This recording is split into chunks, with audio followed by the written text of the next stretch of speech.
Hello guys, हम देखेंगे कि हमें ना पाने से हमें कितनी प्रॉब्लम होती है। देखिए, जब हम नहीं पाते तो हमारे अंदर वो बात सिकुड़ने लगती है, हमारी सारी नसें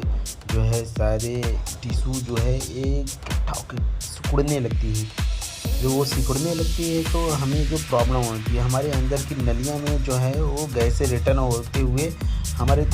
थोड़ा वो ब्लड के माध्यम से निकल जाती हैं और हमारा ब्रेन जो है उसे प्रेशराइज़ प्रेशराइज़ होके जो है हमारे सारे फेफड़े के पास वो गैसें हमें प्रेस करती हैं और वो हमारे लिवर आग से होते हुए, बड़ी आग से होते हुए जो है हमारे लिवर के पास वो पहुंच जाती है। वो हमारे जब लिवर के पास पहुंचती है, वो हमारे वो फेफड़े से होते हुए वो हमारे मुंह से कच्ची डकारें आती हैं और जो है अनेकों प्रॉब्लम सूजन होती है, जो हमें हमें बात को इग्नोर